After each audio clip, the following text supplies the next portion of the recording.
Well, hello, we are back, the full 80 minutes on Show Me the Money Rugby League TV with myself, Mick the Game Caller Gledhill. We're joined once again by Mr. Craig Show Me the Money Harrison. Or the postman. Well, he is known as the postman. Just before we continue, Craig, what on earth is that? I bought this by some of the players, I think, or Mary, I don't know, but I bought this for being the man who delivers the most contracts in a year, Mick, from their fun.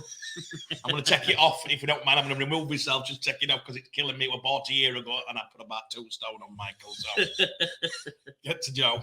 And of course, young Joe Me the Money Harrison. Joe, it feels good to be back. It's very nice to be back. We've had our winter hiatus. I hope Craig's modelling is stripping off in the corner.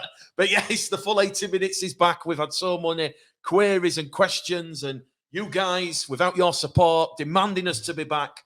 We are here, and we're back, and hopefully we'll be back every week, bringing you the latest news, views, controversy, gossip, discussion, player interviews from the wonderful world of rugby league. How the devil have you been, Craig? It's been a couple of months. We've had our winter hiatus. We feel like Canadian grizzly bears that have just come from our burrow on the first day of spring, and we're just having a look around at the minute because we're hungry. Unlucky, like you, Michael, we've been really busy at the Show Me Towers, and it's probably been our busiest 4 or 5 months of the company's history. So, you know, I want to make some time for this, and we got a lot of people asking, can we bring it back? And we'll do it. And it's time now. We've just got a little bit of a rest, hopefully, for a couple of months, and we can carry on and get some good content for everybody. And so pleased to be back, Michael. Yeah, let's go. Yeah, it's almost like a full 80 minutes reloaded. We're back, we're refreshed, regenerated, as you can see. We're here in the lovely, opulent surroundings of Show Me the Money, where so many famous rugby league player deals have been done. We have got a new feature on this show as well, as you can see. There's some shirts here on the table, many famous players here, and later on in the show we'll pick one, and Craig will tell us a little bit of a story around that. But Joe, what have you been doing with yourself? Because we know you've been on the basketball court. The players have been here. We've seen Corey Johnson, Corey Hall, Nikolai Oledzki. Yeah. I think #1 basketball player of the winter goes to Jack Walker. There was a couple, Corey Hall's effort. I think that reflects the one thing we noticed about having a laugh on the basketball court was that a lot of it reflects how they play on the pitch. Corey Hall, 100% effort. Jack, more talent in his than in his left. Jack's got no effort there, Joe. No, I'm not. Saying he's got more talent in his left leg than I do, than I've ever had in my whole body. Muzzy knocked me out about 5 times, so it were very good fun, and actually, yeah, good to see. Well, we're going to focus on the Super League, the Championship, on League One. We've got loads to discuss because while we've had our winter hiatus, there's been the realignment news, there's been the clampdown from the RFL on the head concussion. We've seen a spate of yellow cards. We've seen a couple of your players, Craig, namely Luke Gale and James Bentley, receive heavy suspensions. We can get your thoughts on that. But let's just start with the Super League. Currently, St Helens flying the flag, Wigan, Huddersfield. What's been the real surprise in the Super League so far this term? I'll tell you what, I'll ask you for a surprise and a disappointment because, as we know, there's drama at the top. There's a lot of drama at the bottom. There's definitely no surprise that Saints are where they are, Mick. We've actually got a tipster board, which Sam can't turn to, but we've actually done it, and we put Saints at the top of most of the boards. They've just played a different brand of rugby at the moment. They're playing faster. You know, the recruitment's over a period of time. I always say this, Mick. You've got Leeds Rhinos and Saints have had 3 different coaches and still won grand finals. That tells you that the establishment, historically, and Wigan have had 3 or 4 coaches who the foundation is going to be strong. Everyone said it's the coaches. It's probably the club and the way they do it. I don't know if anybody watched it last night. There was a Netflix on BT about the Great Boot Room, Liverpool, and I think it got millions of views. Well, that's what foundations the club are built, and I think Saints have got theirs better than everybody else at the moment, Mick. They are just the best run club at the moment, and it's up for all the other teams to get to them, which I think Wigan have been outstanding. People say Wigan's brand of rugby, this and that. They're playing an unbelievable brand of rugby. They're exciting to watch. So big Pats. I'm very... A lot of time for Matty Pete. think he'll do really well, Mick. I think Wigan will bring back the years of glory, and they've done it the right way. This lad's been at that club since he was, I think, something like 25-year-old. He's had 10 years with the youth. He's had director of football. He's done it all at the club, and now it's his time. And I think he could be potentially the next England coach. I think he's that good. I hear about his detailing. He's very straight. He's very black and white. He's Matthew, so he's up my street anyway.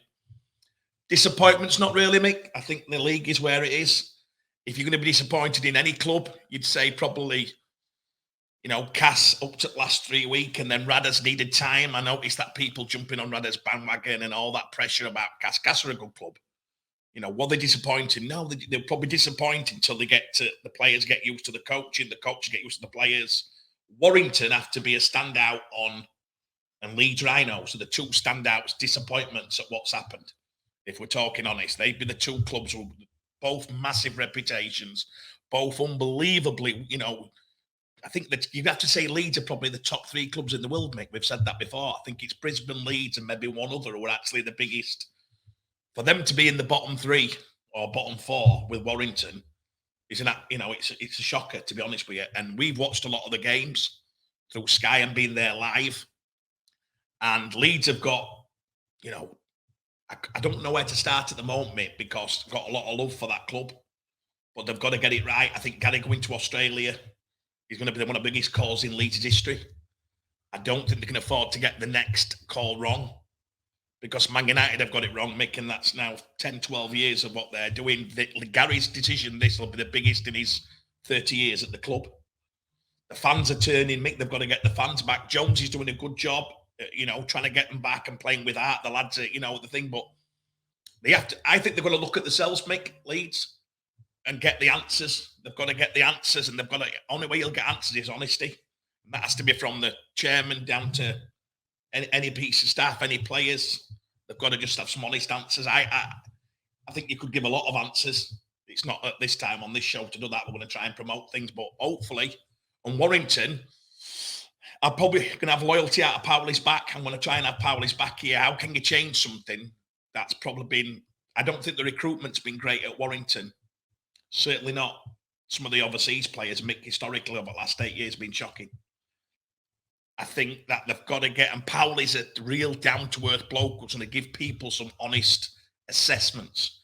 I don't know whether the Warrington lads have never seen anything like that. Somebody being that brutally honest with them and telling them where they are and where they're not. That's going to take some time. The Warrington lads have come on the back of Pricey, who were an happy coach, when everything were buzzing and everyone... An happy player's a good player. Powley's trying to say, whoa, I'm here to drive you to win things. So to make it short and sweet, Warrington and Leeds have been big disappointments. There's no surprise where Saints are. Joe, your thoughts on what Craig's just said there? Because like we say, St Helens, Wigan, Huddersfield, really achieving what you kind of expected. I guess in terms of a dark horse, you probably would have the Huddersfield Giants, who are third in the table, just a game behind St Helens, level on points with Wigan. And Huddersfield's only defeat was a narrow defeat away to Wigan. But, in terms of the Super League, what's been the pluses and the negatives so far from the opening 6 rounds? I think some of the pluses are there's been some really exciting rugby being played by teams like Wakefield, obviously Saints. It's like watching the top NRL teams. We've been watching a few NRL, and it's that level. It's that top level of rugby, and it's just there's been some good rugby, but then in the same breath, there's been some bad rugby as well. So it's interesting to see who's adapting this new way. I think the new way is this exciting brand, passing side to side, the shifts from side to side. I think that's the way the game's going. If you're watching the NRL, it's all one edge to the other, and then you strike down the middle, and it's not one up anymore. And I think the teams that are struggling to adapt to, especially with that 6 again rule, it's really making the sport fast, exciting, and good. I think obviously, like you said, one of the disappointment of it, the big controversy has been with the refs, how strict they've been. They're leaning off it a bit now, which is nice to see. I think obviously with everything like this, there's got to be the balance, and I think they're getting it right a bit now. I think they're getting it on report. They can deal with it afterwards. Let's not make the game be determined on how many yellow cards or red cards the team gets in a single game. We've just mentioned a very pertinent point that has been a big talking point in the early part of the season, not just in the Super League, but also in the Championship, and that is the Rugby Football League's decision to clamp down on high tackles, anything above the shoulder, certainly with the new concussion rules and what's potentially about to happen in the courts. I was on a Rugby Football League press call right at the start of the season with Karen Morehouse, Ralph Rimmer, and of course Robert Hicks, who's head of legal and compliance. And of course Robert Hicks, he's no longer a full-time match official, he's a part-time official, but he's still refereeing Super League and Championship, and at the weekend just gone, he refereed that fantastic game between Wigan and Hull FC, which we can focus on a little bit. But Robert was very clear. The RFL, they have to do this. They have to do this to protect the sport, because with all the concussion cases and dementia cases and everything that's potentially around the corner, we know what's happening in the NFL over in America. You're talking multi-million-pound lawsuits against the sport. If that happens here, and we've already seen with Bobby Goulding and other players, you know, talking about their concussion and their sort of cognitive issues, this could financially cripple the sport. And that's what Robert Hicks was trying to say to us as members of the media, is that this is Rugby League trying to protect itself. Now, have they gone OTT? Have they gone over the top? We'll leave that to you, the loyal supporters of the full 80 minutes. But when you've got Jamie Peacock, you know, when you've got Sam Burgess, when you've got all these former players who are out there on social media venting their frustration, Barry McDermott, of course, who of course does the Sky Sports coverage, you know, he's saying this is not rugby league anymore. There's a very fine line, and I think we might be just past that point where they're now trying to relax it a little bit, because nobody wants a game, Craig. We all remember what happened a couple of weeks ago. I think it was Leeds versus Hull at Headingley, and I think there was 3 sin bins in that first 10 minutes, and nobody wants to see that. Nobody wants to see that. But I have a degree of sympathy for the referees who are in a very difficult position, because the sport of rugby league has basically said anything above the shoulder, you need to penalise. Because if in years to come, those players, God forbid, they suffer with dementia or concussion or any sort of degenerative disease affecting the brain, then the evidence when it goes to court is going to be to the Rugby Football League. And this is what Robert Hicks and Karen Morehouse said on the press call, is they need to be able to demonstrate that the sport of rugby league has tried to protect those players. And by doing that, if you go high, that player's been sent off, that player's been banned for X amount of games, as we've seen with James Bentley. Personally, I thought that was a little bit harsh. I never saw a clenched fist. I've yet to see footage of James Bentley with a clenched fist. We all remember Chris Kendall was mic'd up on that Channel 4 game. I think look, the RFL in a very difficult position, Craig, but I'd love to get your thoughts and Joe's thoughts on it. It's easy with this one, Mick. It had to be done. The coaches have been in a meeting last week with the officials at the RFL and said, we can't stop the sport being a spectacle. It is a tough sport. It's a contact sport. There will be leniency. It should be refereed faster. They tried to give really stern rules in, Mick, to stop it. We've actually got it going better than not winner's eye. So you've got to be really firm with them, and now they can really relax a little bit. But you don't want to go to watch a match, Mick, pay 30 quid to watch a match, and there's 12 players on one side and 11 on other, and all fans are sat there, the quality's bad, they start getting, the shape of the rugby game changes, doesn't it? You know, you get teams start playing different ways. I don't want to take away James Bentley's aggression. It's what it is, Mick. If you go into rugby league and your children go into rugby league and you would sport, and unfortunately it's a contact sport, we can't apologise for that. Can we make sure that the players are treated accordingly? And if any type of concussion, they took off the pitch and then they head tested 100%. And we have gone a lot better. Big on RFL. That's been unbelievably better. We can't go back 20, 30 years, because in them days, Mick, they might not, you know, that we can't keep bringing history back. I don't see how you can. That were them days. That were them rules, them officials.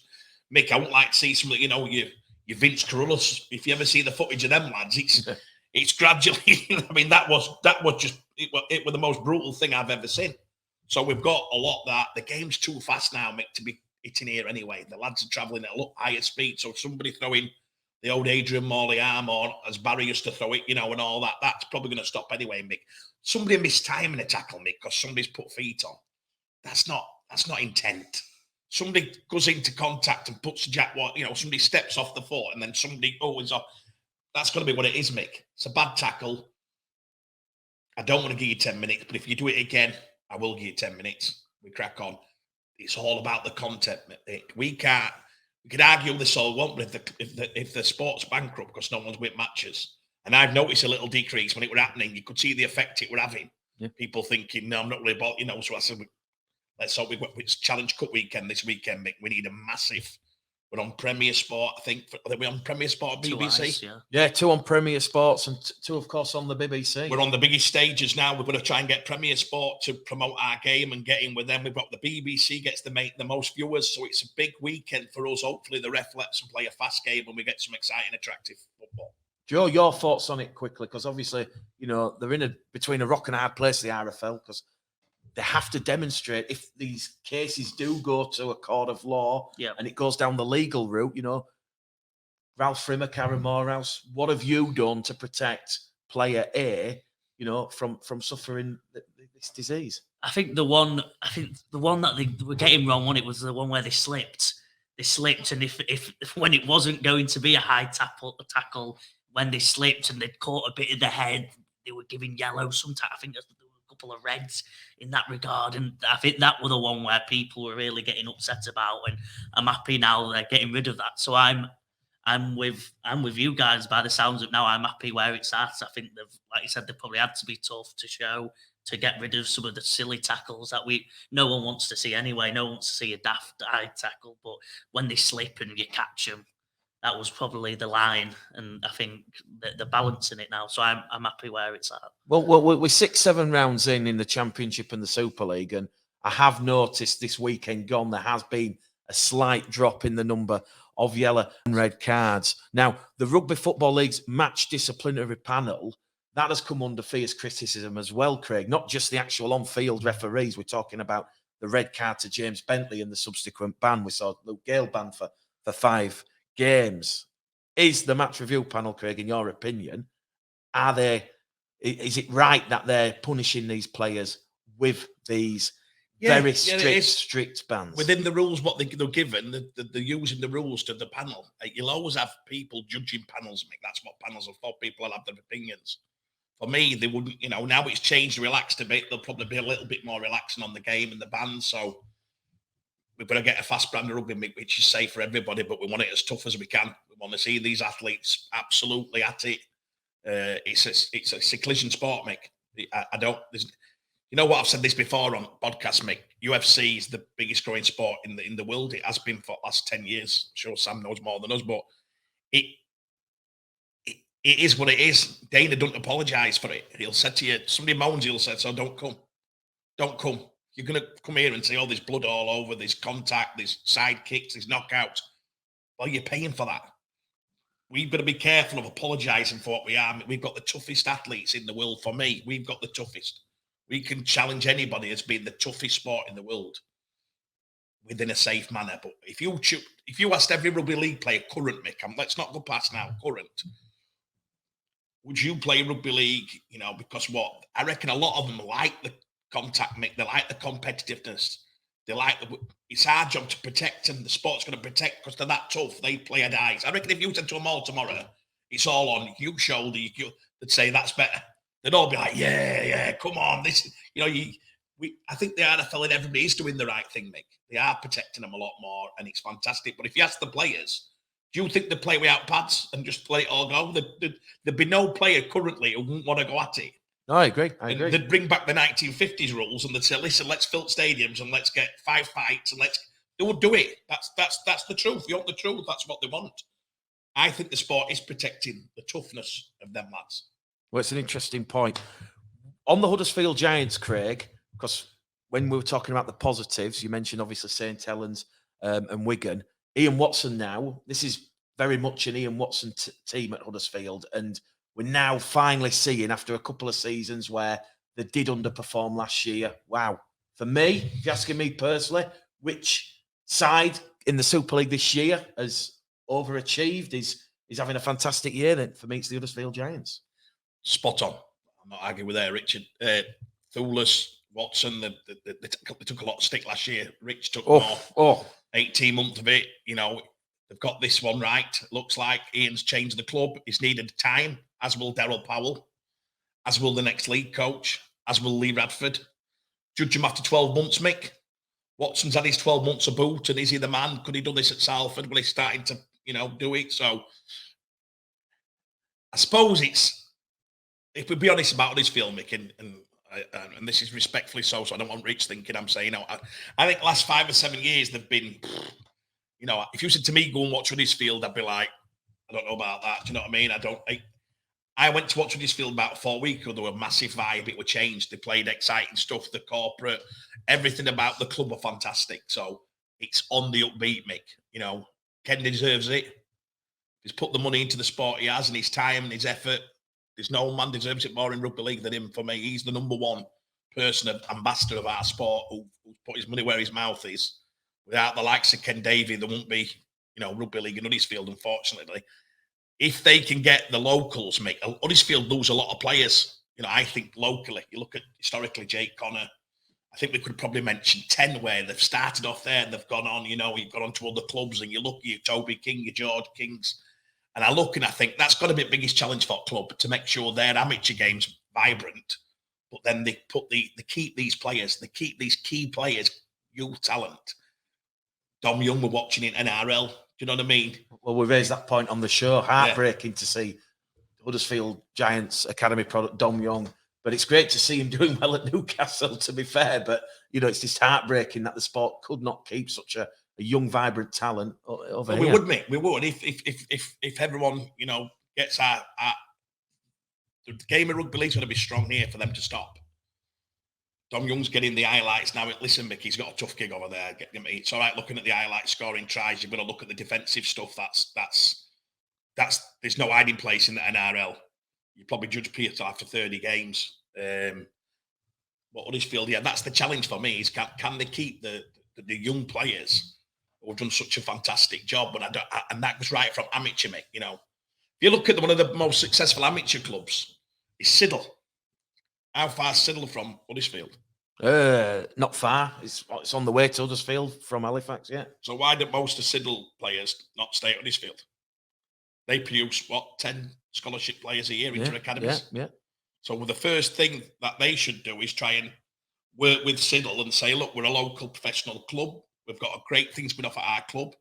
What do we need to do to work in there? Because these lads will probably be born there, won't they? They'll probably be born in Halifax or Huddersfield. Yeah, Kirklees, yeah. That's it. Kirklees, Calderdale, yeah. So that, for me, there's your challenge. Start making sure that they stay. You imagine that team now with Connor, with Toby, with George, and I'm only saying 3 off the cuff. There's probably 15, 20 players, Mick, if we did it, who left Huddersfield historically. Good on the club. Good on Ken. Good on Rich. Well, they had a big win and a big test on Friday night, Joe. Catalan Dragons. I know I'm trying not to be controversial here. I've watched the press conferences with both Ian Watson and Steve McNamara. Ian, I think it was like poking a stick up at the bee's nest. He's saying Catalans know the fixtures, the kickoff times. They should have arrived here. I mean, there was only a 35-minute delay to kickoff. I think Ian was just having a sly little dig at Steve McNamara and the Catalan Dragons. But that's a huge result because that, like we say, it puts Huddersfield just 2 points behind St. Helens, level on points with Wigan. And like you say, Joe, Ian Watson, he's got the Huddersfield Giants firing. We know they've got a home tie against Hull FC this weekend, which will be a fantastic occasion. And they've got an even bigger test next Thursday when obviously Leeds host them at Headingley. But I'll put you on the spot. Huddersfield Giants, are they genuine Super League title contenders to St. Helens crown? That'd be a big call to make, and I don't think I can make that one, Mick. I think Saints just look too good. They slipped up against Toulouse. They looked a bit, when I watched the game, they looked a bit off of it. Toulouse, obviously, to be well done to them for getting such a big win for their season. But yeah, they just didn't seem quite on it. So if we ignore that, they've been far and above, in my opinion, what anyone else has been able to achieve. Yeah, anything I've seen, they play fast, they play tough. The line speeds are unbelievable. It's like it's what like watching some different sports. Sometimes they get ahead in the first 20 minutes. it's all over, isn't it? Most of the time. So no, I think Huddersfield definitely strong playoff team. I think, like you said, what they've done, some of the players they play for each other, don't they? I think that's probably the difference between them and some of the other teams. They play for each other. They all look happy together. They've got some that Yates has been unbelievable, and he's been and then so yeah, no, I think top playoff will perform. They'll get the fans to some great playoff games, but I don't think they're quite there yet, Mick. Just a little bit on Leeds, because we know quite a few people, certainly Emma and Adam, who are loyal fans of the show. I'm sure you're glad we're back, Emma and Adam. What is going on at Leeds, Craig? Because we know Gary Everington is now gone to Australia. I'm just at a loss because, I feel a little bit sorry for Richard Agar because there was the injuries and the suspensions. But ultimately, as you've quite rightly said, Craig, in the past, Leeds, it's gargantuan. It probably is up there with a South Sydney Rabbitohs, a Brisbane Broncos, a Wigan Warriors in terms of a huge global rugby league recognisable brand in terms of the hospitality and the turnover, the corporate, the commercial revenue that they bring in. They're on a horrific run. We know they had the one win against Leeds where it appeared to click and it looked like they were turning the corner, but since then it's almost like they've hit rock bottom. And I know it was a bit of an improved performance on Friday night against St Helens, but dear oh dear, the attack, this looks stale, this looks static. I said to Joe before we set the equipment up here, they could have played another day and they still wouldn't have scored any points. But what does Gary need to do? Because, he's clearly gone to Australia to find the next coach. I mean, we know there was a lukewarm approach to Wakefield for Willie poaching. We know Paul Anderson, Danny Ward, they've all been no offense to them, Mick. I totally agree, Craig. I totally agree. Chance. We know they've been watching games and they've kind of shown a bit of interest. We know Danny Maguire has ruled himself out. We're going to hear from Danny Maguire a little bit later on. Where does Gary go? Because, you're right, this is seismic. This is probably history defining, because if he gets this wrong, it's another 2 or 3 years where the new coach is going to come in, he's going to recruit under his philosophy and ideology. And if it's another sort of Dave Furner, another Kevin Sinfield, perhaps another Richard Agar, where things don't quite work out, then, you're 2-3 years down the line, and a big club like Leeds, it needs to be in that top 4. It needs to be in Challenge Cup finals. It needs to be in grand finals for the sport. I'll try and start off with this one. I think I did this to somebody about a month ago. I think Leeds have had 11 halfbacks since 17. I think we'll go through them. I think Sutty and Jordan Lilly were going to be the first 2 giving a go. Then I think Myler got brought in. Tui Louis, Robert Louis.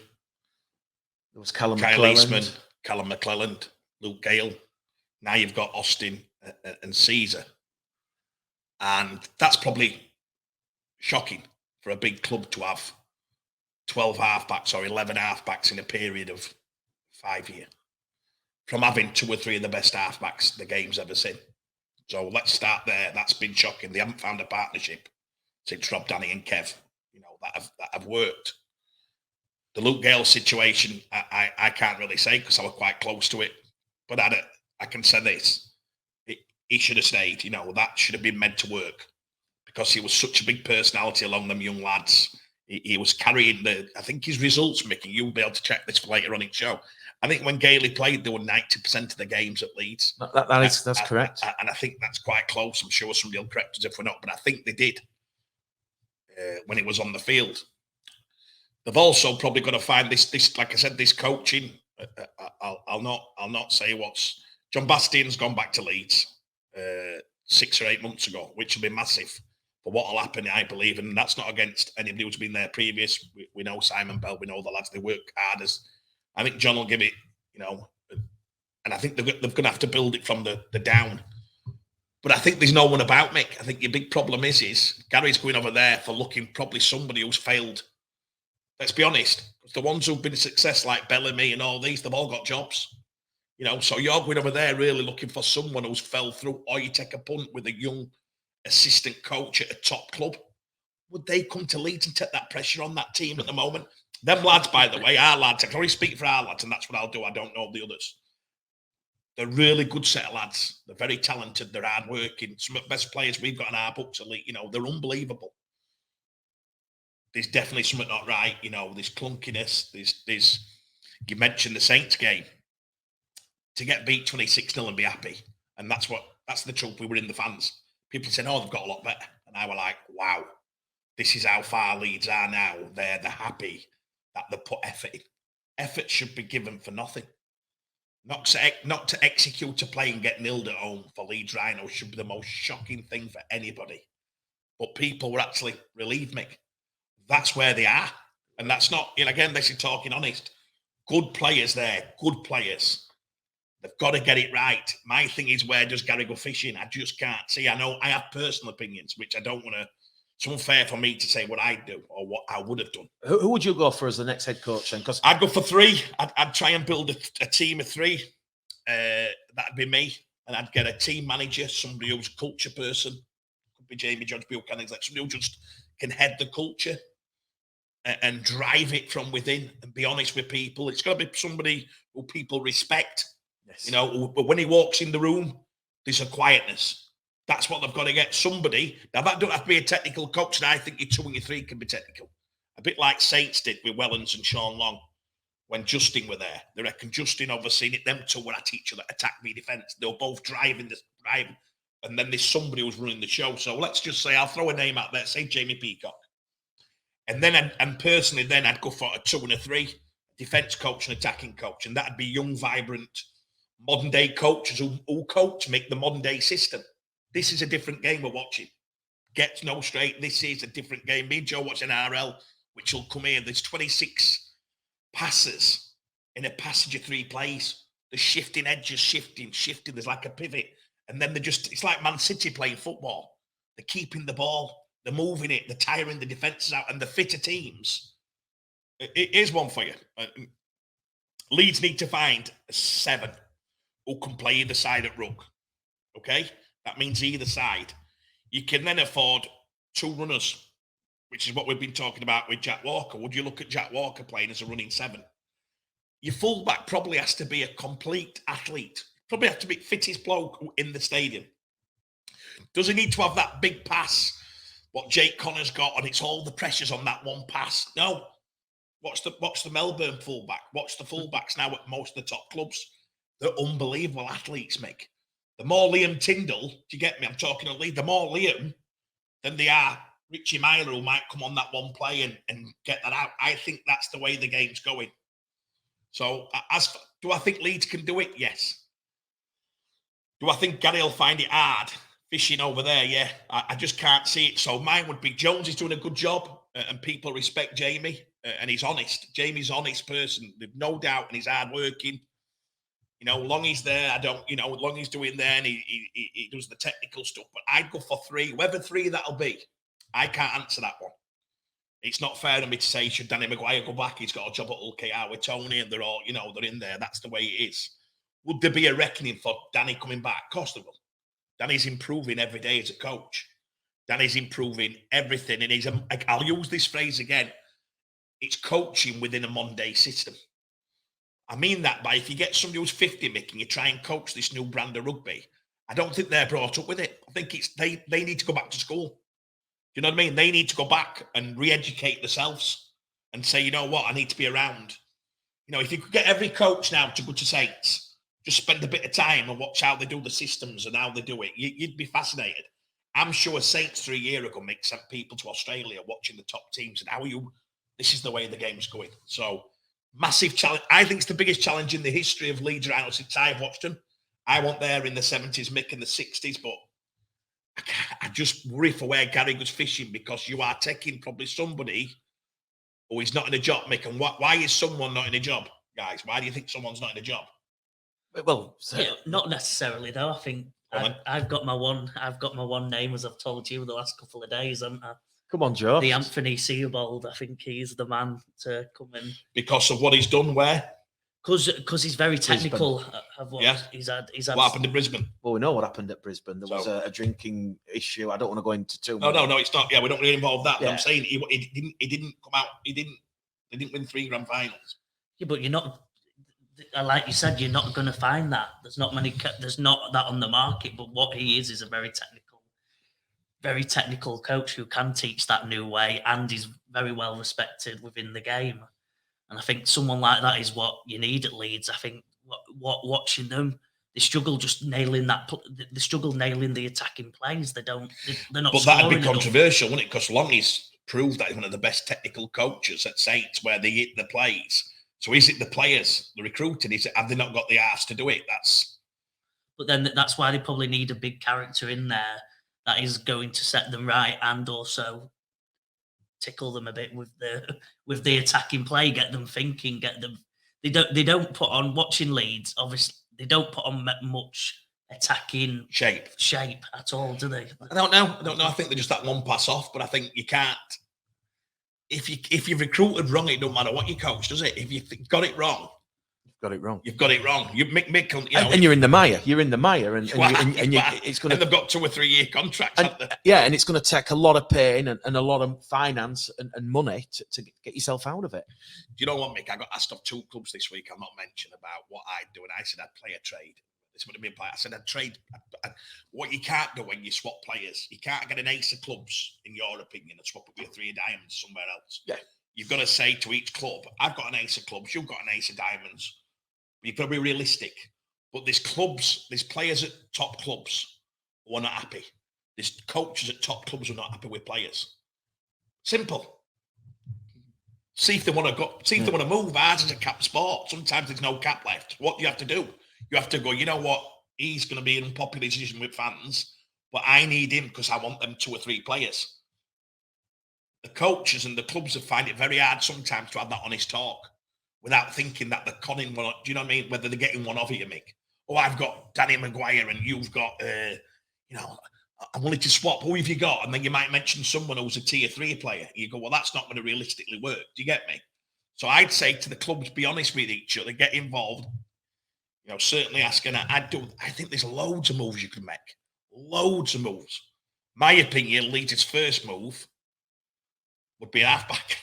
That's not against the lads who were there. I'm only being honest. Yeah. And when you think about the cap spend on Aidan Caesar and Blake Costin, over £300,000, maybe a little bit more.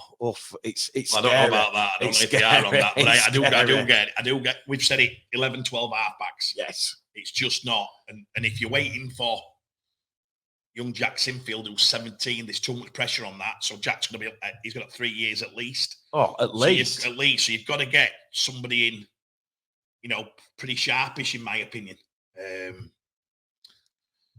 Or you think within the club, different options, but big job, Mick, big job. It's as big as Warrington, really. They're very parallel, aren't they? You know what I mean? You look at Warrington now, and I'm looking at what Powell is into, and I know them lads, the ones that we've got, your Ben Courage, your Toby King, they're good people. They're good, honest people. They're good athletes. When you say Warrington are one step ahead, though, because they've got that coach now. They've got the coach, hopefully. Because if he's gone in there and there's 10 players, he's, can't understand what Daryl's saying, and he's coming across as, we all know that they did this thing of Daryl being dour and all this. Well, he is. Because he's intense and he's passionate. You can't kid around everything. Eventually, somebody's got to square you up and tell you where your wrongs and your rights are.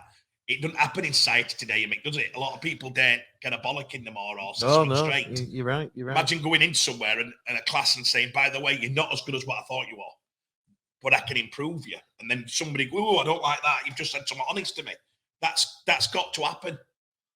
Leeds have probably got the better youth. That's when I put Leeds above, because Leeds have got 8 or 9 youth players who are as good as what I've ever seen. It's obvious what you're saying. It's just the coaching situation that they've got to get right, which is what we're saying.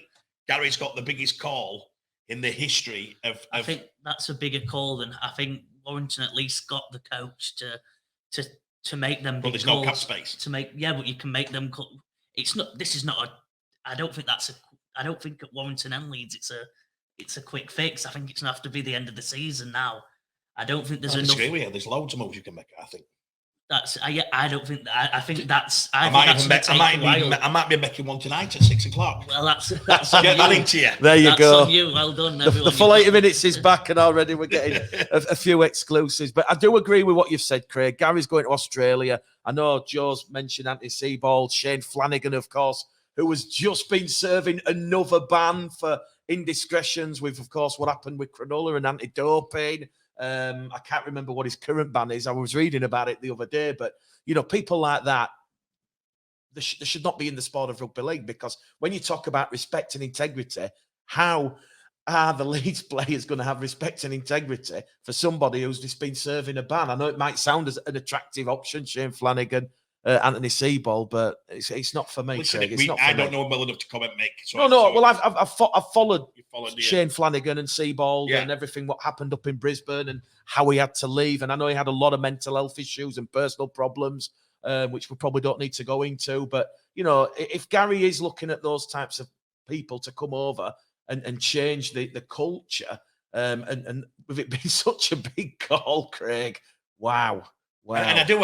I'd have to question if Gary Everington. He's right to make that call. Yeah. Gary's 70. Is it 70? Yeah, that's what I'm saying to you. Well, there was a lasting image on that game on Friday night. I don't know if you saw it, but we were there, Mick. I watched it. They had Gary Everington and Kath Everington. They were sat together. Yeah. Honestly, I'll be brutally honest. It looked somebody who's just lost control, out of touch with running a rugby league club.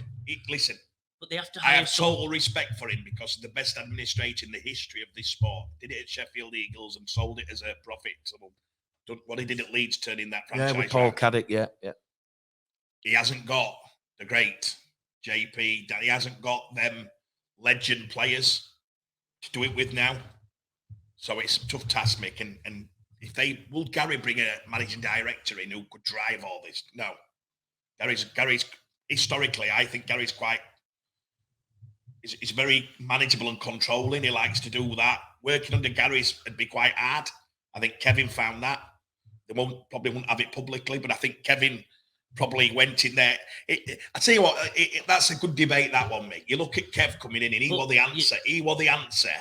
And he's a brilliant bloke. I speak to Kev every week. Well, you've only got to look what he's doing at Leicester Tigers. Leicester Tigers, top of the Rugby Union Premiership.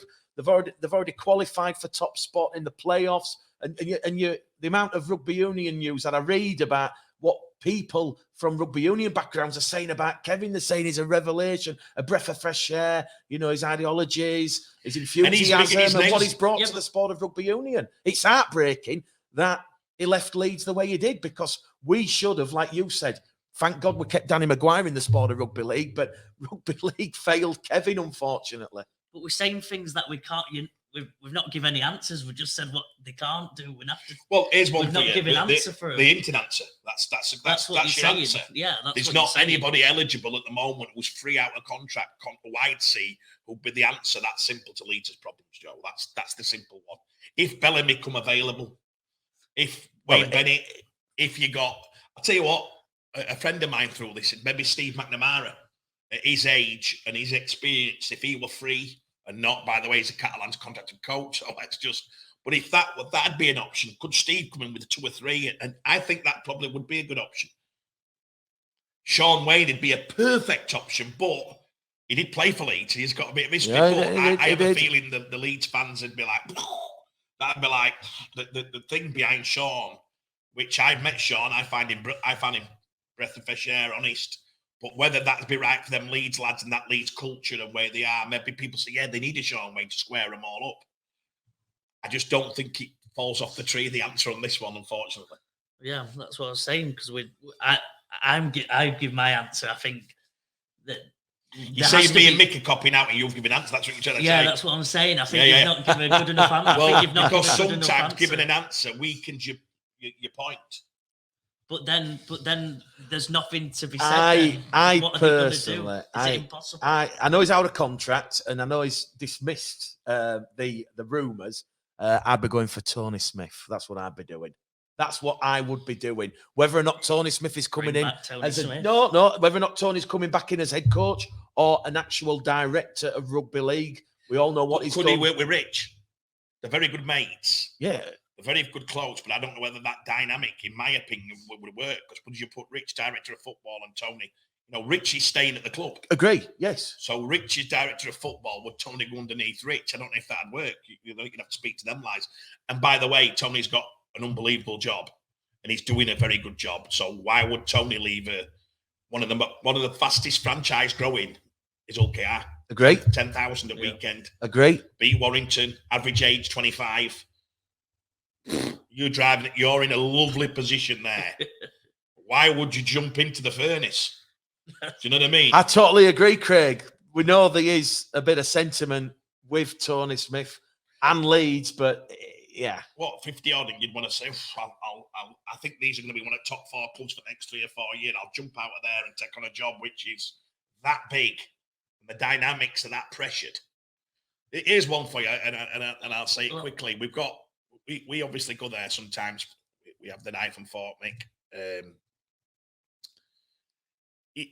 I've never seen people have the knife and fork and then not bothered about going out for second half, which has become transparent in that Rob Oakes must do that good of a job with JP, that everyone, they do keep them happy. Everyone's having a great time. But you sat there and you're looking at your empty seats, and people said to me, why is all seats empty at Leeds? I go, they're all at bar. They're all behind you. You're not seeing that on camera, but they are actually all eating chicken wings and whatever. They're eating corporate and they're having this great time. I've always thought the product had to be good for you to pay that kind of money. I might be wrong based on Leeds, but it's a massive job. You can only keep on putting, free beers here and this and this until somebody, unless the fans are not out and out. I think they do 2,000 heads for corporate. I don't know how many of them are actually Leeds Rhino fans. Maybe they are just corporate fans and they like a day out. So they're not that bothered. Do you know what I mean? They're not. No. I think Roy Keane famously said the Prawn Cocktail Brigade. I don't know. I think this. It sounds like there's 2 options. You either go an old head coach like a Sean Wayne, or you get someone in nice and young, and you can chuck out the name Ryan Carr. That was a big one a couple of weeks ago. I don't know where the rumors. Well, they all spoke highly of him. He's got the highest reputation at Featherstone. He worked with Leeds a little bit. The lads like him. The other one's Rowan Smith been thrown in, but. Well, I know Rowan personally from his time at Bradford, and he did get a very unfair deal at Bradford with the administration and the financial mismanagement, which was nothing to do with him from the powers above. He's now at North Devils in the Queensland Cup. I've got a lot of respect for Rowan. I don't know if you watch the show, Rowan, but again, I probably just feel this is too big a job for someone of Rowan's, where Rowan is in his coaching career. Here's one for you. If somebody said to me, like, I represent Danny, I've done since he's been 18, and the lure of Leeds Rhinos, and let's be right, at the moment he's an OKR coach and he's loving it, absolutely loving working in that culture every day.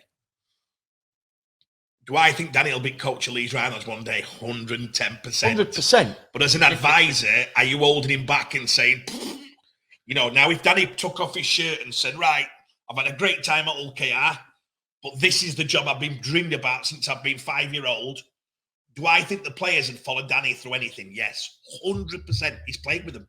Imagine having the king, the legend, like he was with them. He would command. And he walked in the change rooms. I know, because we've got a lot of the players. They'll all be like, "Oh my god," because this is no disrespect to anybody in 17, but in that final, he put a masterclass on of how you carry young, experienced players in a squad that wasn't the best team that year, but he got them through. Could you pack a young coach with a couple of experience around him? Like at Wigan. Yeah, but they've all got to get on with Rich. This is the dynamics. They've got to get on with Rich because he's not going anywhere. He's director of football. He's your boss. Reflectively, he's the director of football matters, which means he is your boss. So I suppose the only person we're probably not saying is Rich. Rich might have the biggest say on this. Ultimately, who gets the job? They would have to get on with Rich. So if I was picking it and I had 5 candidates, Mick, would I pick somebody I get on with? Yeah, you would. You'd pick somebody you internally trust. You don't want someone who's going to come in and after 3 months say, what's the first thing you do? Get rid of him. They don't run like that, Mick. Companies don't run like that. Totally They're clever enough to hire somebody who's not going to turn it on them. That's what happens. And this dream world is saying that doesn't happen. It happens in every single corporate industry in the world. How many times have you seen football people stay in jobs for 20 years? You're like, how is that happening? You know what I mean? How is that happening? If you were Americans who own Man U, would be the first person you sacked there, be CEO, wouldn't it? Correct. Do you know what I mean? You look at that, and They they've got him. They've got him eventually. They've got about 7 years, and you're watching this catastrophe happening. You know, this. Do you know what? Let's scrap it because we're going to sit here all day picking holes. This one's bigger than us three. I'm telling you now, it's bigger than anything. So, well, moving on, and just finally on the Super League, Toulouse, they did have that fantastic win against St. Helens. We know Cedric Garcia, a very close friend of mine from the League One and Championship days. Did he pay for your side of that day? You got pissed and fell over. No. Well, to be fair, it come with the silver bucket, and there was six or 8 pints of Heineken. We don't need to go over that. That's all. You don't mention how hard it is to play in Toulouse. You need to know how hard it is to drink in Toulouse, because he's the. Let me tell you, when it's 45-degree heat, yes. But what's interesting with Toulouse is obviously Matt Crowler obviously has left and obviously joined Featherstone, so they've lost a couple of their stars. But you know, they had a very unfortunate defeat against Wigan. They've beaten St. Helens. I've not seen any of the game against Castleford. I know Castleford were very convincing, leading 20 points to 0 at half time.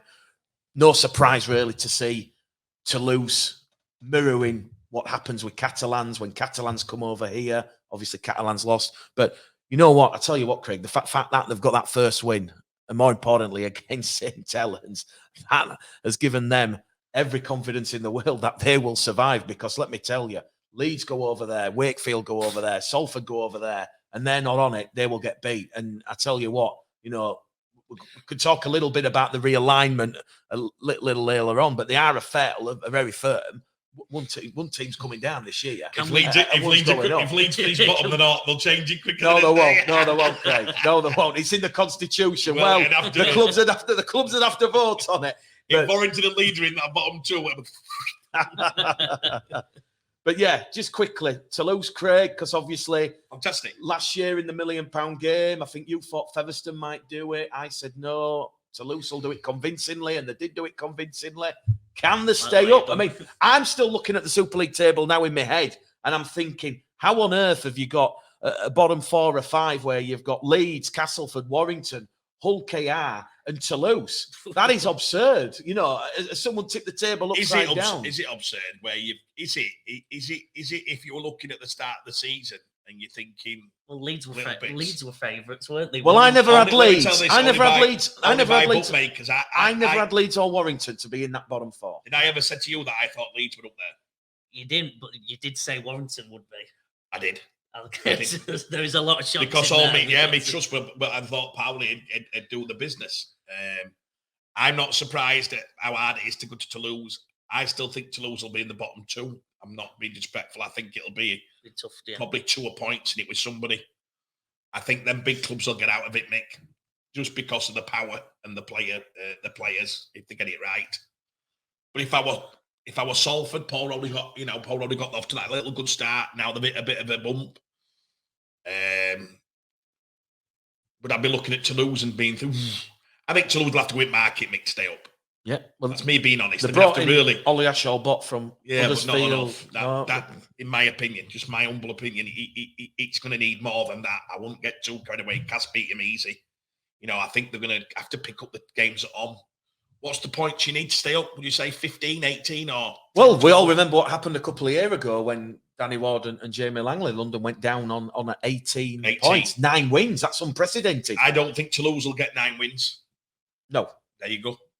I think this year, with the way it's playing out after 7 rounds, and obviously there's already 2 divisions in, effectively 2 divisions, I think you're looking at 14, 16 points. I don't think it'll go to 18. I think you need 7 or 8 wins. But even then, that might not be enough because, you know, you're looking at the teams at the bottom, Craig. It's scary. Right. And while Leeds are on this winless run, and while Warrington have now lost their last 5, you know... Well, if you look at Warrington, to get beat consecutively against Wakey 2 weeks on trot, where Wakey's probably only had about 1.2 on cap on pitch. By the way, I'm going to give Show Me the Money players a plug here. I hope we don't mind. Corey Hall. Agree. Has been the best money baller, in my humble opinion, this year. Going into a club at 20-year-old, playing every game bar one when he had an injury, and he's been outstanding in every game, and yardage and defensively. And he's got 3 or 4 tries, assists, his hands the other day. I watched him. Wow. Tom Johnson gets the credit, I've no doubt. Young Lewis Murphy, but Corey Hall to play consecutive games like he has done at this stage of his career, when I think he's got that much growing to do, unbelievable. And Willie Poaching, Willie Poaching's got to get the Show Me clap, because him and Franny Cummins, let's be honest, I think that's Willie Poaching now. He's listening to us. Is that you've got an unbelievable job they've done, and I didn't see that coming, Mick. My hands are up. I thought Wakey, I told Michael Carter, I thought by your recruiting, I had to reach bottom 3. Massive raps for that being a massive achievement this year. But you're right, Wakey are not going to be in that bottom 2. You look there, if they play Warrington again for the next 5 weeks, you think Wakey would beat them 5 out of 5? Well, the way that the form book's going and the way we've seen them strangle and suffocate them, you won't bet against it. You won't bet against it. So you're looking at Wakey picking up points. But I think, as I say, I wonder how much cap Toulouse have got left in Salford. That'd be my thing to you and everybody else listening. I think I think Toulouse are probably 300, 400 Well, if they've got some boot to put in, you're in it. Especially with the players they've lost, and I'm not sure what Ashall Bot is on, but I suspect he may or may not be around a similar amount to Mark Kerala. But yeah, at least 300k Toulouse to spend. So they can spend the way out of it. It's just finding the players. Then. That's dangerous, because if they've got that to go at it, and wondering how much Salford. Because don't forget, Toulouse, when they've gone up with relatively the same team that they had last year. It's very hard to balance it, isn't it? You think about this when you look at, say, if you watch Man United at football play a bottom 3 club, even though Man United might be a bottom, you still put Man United as favourites, don't you? Correct. If Warrington or Leeds played anybody at bottom 3, you still, Leeds will beat. I think we've all got to change that mentality and go, oh no, Wakey are favourites to beat Warrington. Salford are favourites to beat Leeds, they'll beat them, yeah. And if you get to that stage, it's dangerous for them big clubs, isn't it? You know what I mean? It's dangerous. Like you said, OKR just got a big Challenge Cup game this week. It's weird with OKR because I get asked a lot. Do I think winning a Challenge Cup this year for OKR will be their priority? That's just me. Don't know anything. Thing is, I just think Neil Udgell wants to rewrite what happened the last time they got to the final. They were 50. They got, Leeds put that score. I was there, yes. And I think if you said to Neil, who's put millions and time and effort into the sport, I think they take this game for them against Cass could be their biggest game for next 2 or 3 years. I think they're going to go for Challenge Cup. And if they got to, is it at Tottenham Hotspur ground this year, Mick? It is, yes. Bank holiday May, the end of May, yeah. Yeah, I think We're you're going to... Tottenham Hotspur's new stadium. It could be the most amazing occasion. I'm definitely going to go. And definitely, I think it'll be an amazing occasion. But yeah, all to play for, Mick. I like it. Well, there we go. We've done the Super League. Don't forget to head to Show Me the Money Rugby League TV. That is the YouTube channel. Subscribe, share. There'll be content on there, interviews. The basketball court's just around the corner. We're hopefully going to get some personalities of the sport. Maybe I'd love to get a head coach. We're setting the targets. We're going to get a head coach. We're going to set the targets today, Mick. Me and Joe and you are going to have a go with Sam. We're going to have a 3-point challenge just to say to the players, when you come, this is what we're going to be looking at. This is to set the bar high. But yeah, we'll talk about the realignment, because obviously for the last 3.5 years, look, anybody who's watched this show, anybody who's listened to me, stop me in the pub, listen to me on the radio, I said from day one it was never going to work. It was all made on self-vested interest. And I'm kind of glad now that after 3.5 sort of ruinous years where the sport has felt immobilised and debilitated by greedy Super League CEOs and greedy Super League chairman who genuinely thought by grabbing the sport and taking control was going to enrich themselves and their clubs. I'm glad that we are seeing the first start of the realignment with the Rugby Football League and, of course, Super League coming back together. I had a great chat with Simon Johnson, the chairman of the Rugby Football League, last week. And, we're just starting to see the building blocks hopefully, which will see the sport heal those wounds and hopefully unite everybody from the RFL to Super League to the Championship to League One and to the community game. And what's interesting in all of this is obviously there is going to be the creation of a new body which currently has a working name of RFL Commercial. But ultimately, what's interesting on this is there's going to be Super League representation, there'll be RFL representation, Championship representation, League One representation, and there'll be an independent chairman. I've spoken to people, Craig, since I did the interview with Simon Johnson about this. Now, everybody is saying the same thing to me. The independent chairman, he has to be independent. The people who they put from the Super League side and the RFL who put from the RFL side and the Championship and the League One, they have to be people who have that game-wide vision. We can't have, and I won't name them, but we can't have the same faces who have been in positions of power at clubs, in the sport, here, there, and everywhere. We need fresh ideas. We need unity, unification. And the only way you're going to get that is, like Simon Johnson says, by having an independent chairman. So when it comes to remodeling, restructuring the sport, because that is going to happen, mark my words, in 12 months' time, there will not be a Super League, a Championship, and a League One. There will not be. In 12 months' time, change. The clubs know this. Super League A and B. Yes. No doubt. There will be, whether or not they go for the 210s or whether or not they go for the franchise system, I suspect, based on everything I know, Craig, the RFL, they want the 210s. I think they'll get the 210s. We said it on this show 2 years ago. I don't know if you remember.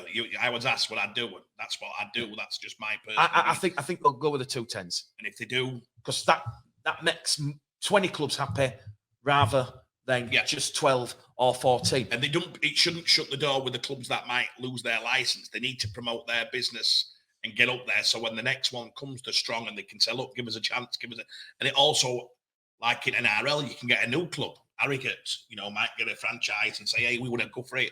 And as long as your business plan's good, so they've got to always have that door open, Mick. But we need to close the door a little bit to save the sport and make the quality as high as we can. I felt we got back, I don't know about you lads, that first week coming back on and watching Premier and this, everybody were buzzing. And I just think we've hit this bloody lull again. We've hit something, I don't know what's happening. We've hit this lull. I'm hoping this weekend, Challenge Cup, we all go back on fire again and everyone's buzzing and wants to watch. But the crowds at the Challenge Cup's been terrible. The season ticket people are not turning up. You know what I mean? So, got to get big crowds this weekend. You're on Massive, you're on BBC, you're on Premier Sports for different reasons. Please go and visit them stadiums, Mick, and get there. If we don't support the Challenge Cup, and that's us included, when you talk like this, you're sometimes, well, what do you do it? Yeah, we need to go and pay for a game this weekend and go and watch it and get yourself in the stand and put some money back in sport, because I don't want to lose the Challenge Cup, Mick, but the way the crowds are going, you'll lose it. Who wants to watch a stadium half full? Who the hell wants to watch a quarter final that's half full? As I've said on this show before we had the break for winter, that's part of the strategic review is the Challenge Cup. I'm hearing they're going to go down a very sort of Champions League style sort of format where you will have, if we are in the 210 situations, obviously we know next year it is still going to be Super League, Championship and League One. So we're effectively talking at the end of 23 when this is all going to change, which is going to be in 12 months' time, because you've got to give the clubs at least 12 to 18 months with what you're planning on doing with the remodelling and restructuring. But one of the proposals, and I've seen it and I do like it, is you would have the groups of four, where you'd have 2 Super League 1 clubs, you'd have the 2 Super League 2 clubs, and you'd all be mixed in, and you'd then potentially have a situation where what is now like the Championship with a Featherstone or a Lee or a Bradford or a Halifax or a York, if they're in that Super League 2 competition, they'd be hosting 2 Super League clubs. The Challenge Cup needs to regenerate. And I know people might say, well, look, the Challenge Cup's all about knockout rugby league, 80 minutes on the line. But to me, why, Craig, are the Super League sides protected right up until that last round of 16? You know what? To me, the Challenge Cup lost a lot of charm when you had that third round tie, that third round draw, and you might have a Waff Brow, you might have a Kells, you might have a Dudley Hill, you might have a West Bowling, you might have a Stanley or a Siddle in there, and they could potentially... It's a big payday, isn't it? They could potentially get a Leeds, a St Helens, and likewise, you know, a League One club like a Rochdale or a Hunslet or a Doncaster, you know, straight in, potentially getting a Leeds, a St Helens or a Wigan. With this same weekend gone, you know, Barrow hosting Huddersfield, a fantastic spectacle, Well, you know, on the BBC. Whitehaven versus St Helens.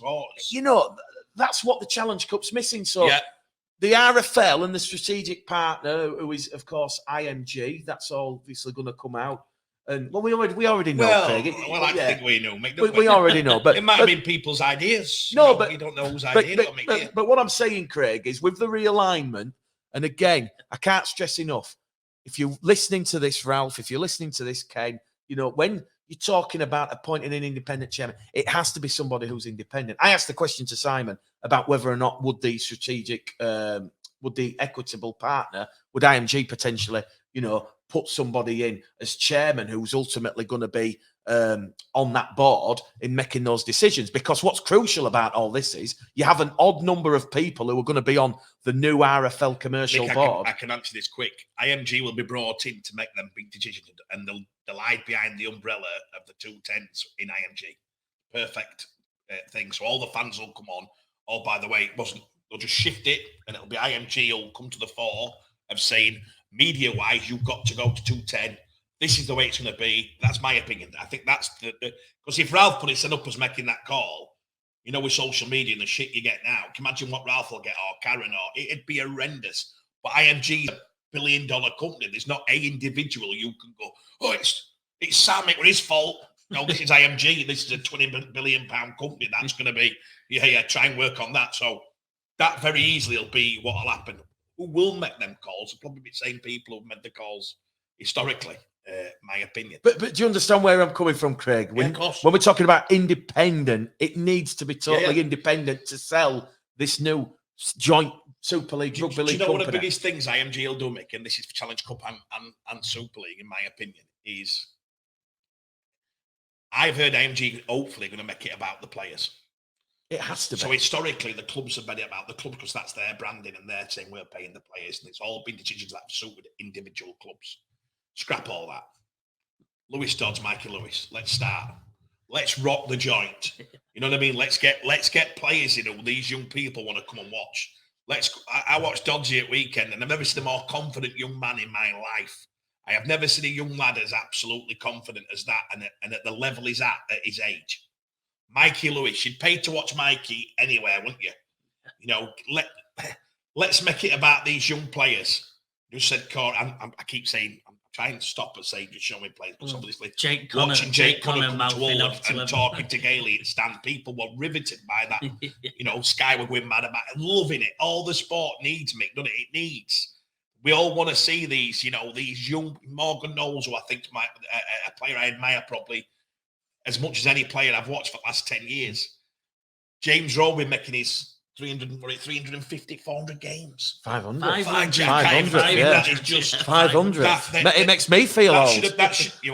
That should have been on everywhere. That, you know, let's get the Challenge Cup on this weekend and pick the games out and pick the exciting players. Pick up the matchups. Let's pick up Truman versus Dodson, you know, whatever. Truman versus Amor. Do you know what I mean? Let's pick the matchups and make it exciting. Let's make it where people can't wait to put telly on because you can. Jai Fields, come on. I know. Let's just roll loads of Jai Fields footage on and then get him to play against Jake Connor. Jai, when they did it last time and Zach and Jake Connor had this bit of a thing, they didn't do it right. Make it exciting. You don't have to be, I'm going to fight you, and then Jake are in middle of pitch. Let's roll that. And I hope that AMG come in and just roll these players and these exciting talent we've got in this game. Yeah, I totally agree. And this is going to be something that doesn't just materialise in the next week or month. I said to Simon, you know, look, it's taken them best part of 9 months just to get the first sort of formal stage process of the realignment of getting Super League and the RFL back together. And what's interesting is, and this is quite pleasing from my point of view, is, you know, when you look at what happened under Robert Elston and Super League and the split, and there was the sort of duplication of roles. So I know it's sad, but those staff that are coming from Super League, they're no longer going to be employed by Super League. They're going to be employed back by the RFL. And sadly, people are going to be made redundant because you basically effectively got somebody already in the RFL doing that job, what the Super League are coming across. So, but the sport has to do this because we've lost £16 million on the broadcast deal, and this, the Championship clubs. So what will bring that back? The players will bring League it back, One. not clubs. It's players. I know they're agents, and that's why they say it. No, the players will bring it back. The only reason people are watching NBA is certainly Ron James, certain individuals, Jay Morant, whatever it is. Every other sport, it's the individuals who are carrying franchise. Yeah. Honestly, Mick, anyone. If you said to somebody now, why did you... I never watched cricket in my life, Mick. Ask me a player in cricket. Just ask me. Name me a player in cricket. Ian Botham. Well, there you go. Right. You'll be probably going back 30, 40 years. Bigger than cricket, at my era, it'd be Ian Botham changed me to what I would watch Ian Botham in Ashes through a window of shop because everyone in Doncaster Town Centre stopped when he hit that against Aussies. He were coming back. Everybody. Name me golf. Name me. Golf. Tiger Woods. Basketball.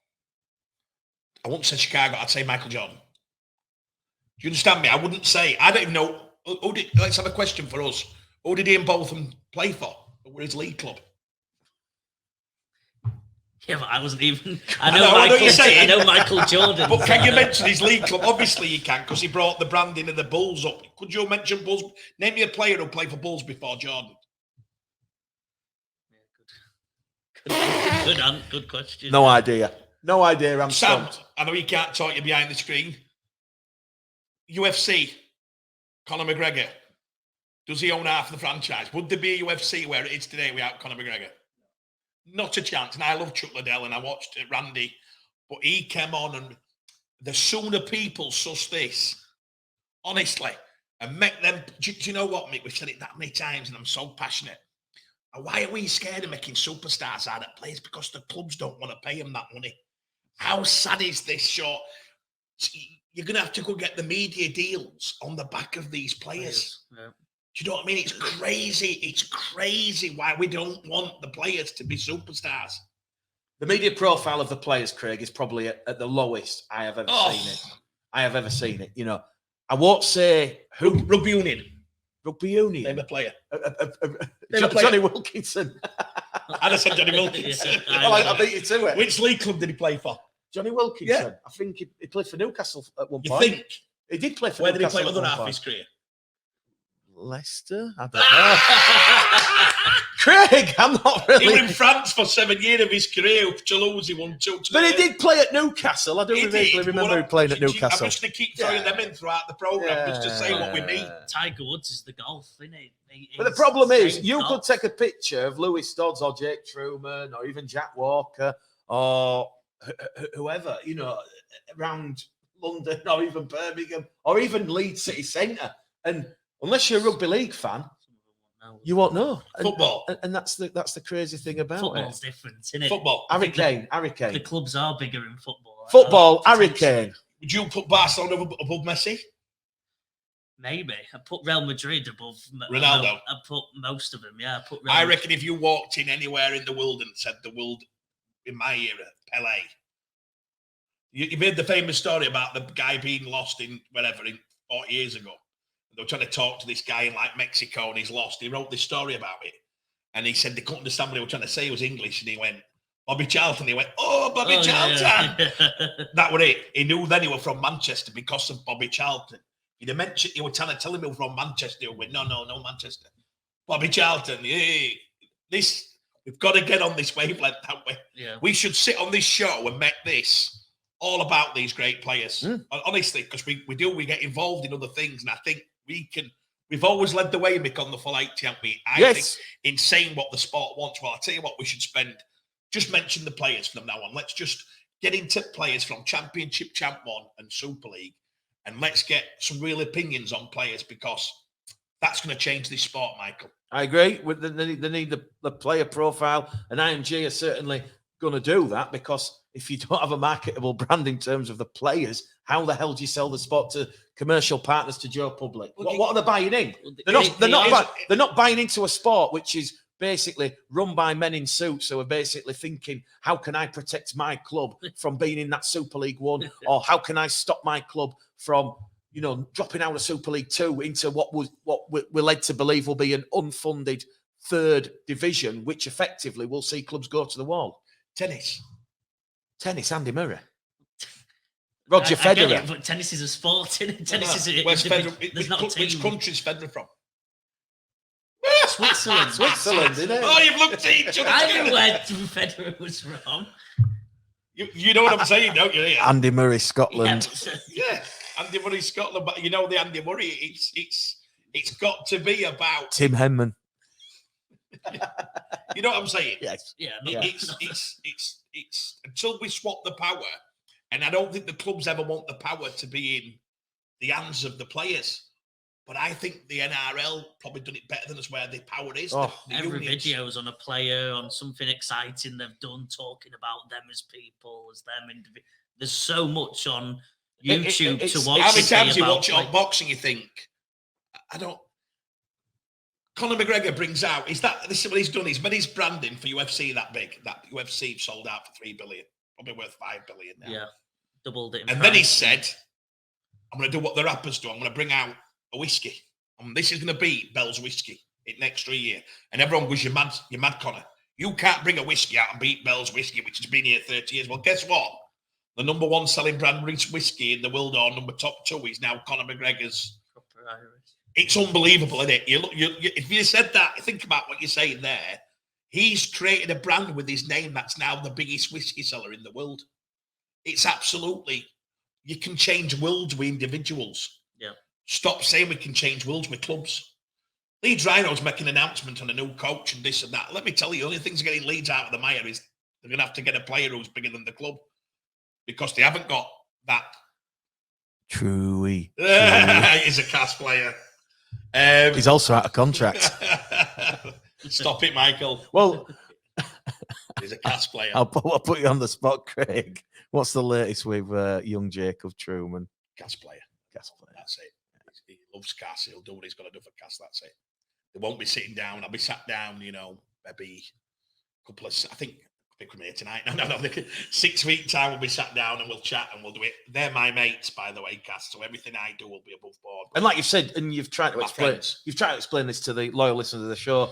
The parent club, Castleford, they obviously know what he's on. They know how he feels.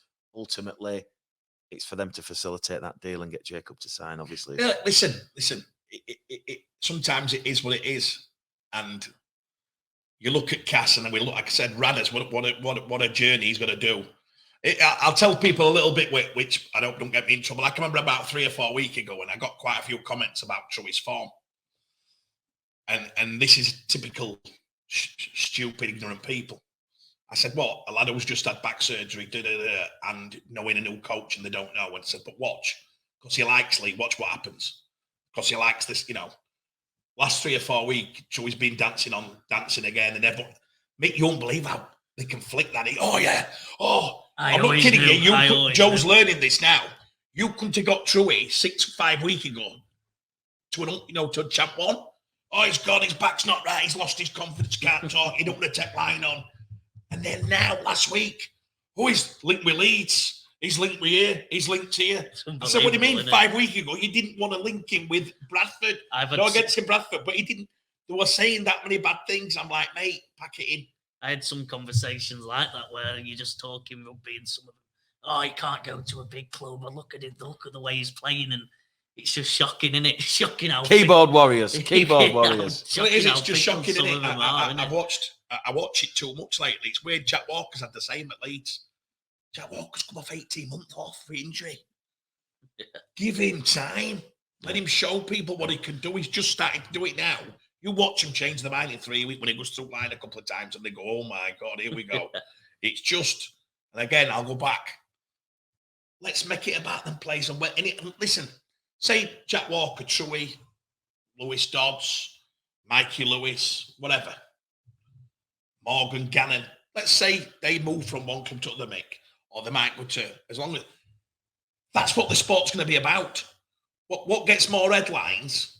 Transfers. But we're scared. We're scared. It's our sport is so weird. I know we sound like we're ranting here, but Mick, I've never known. No, is it? You're a supporter at Bradford.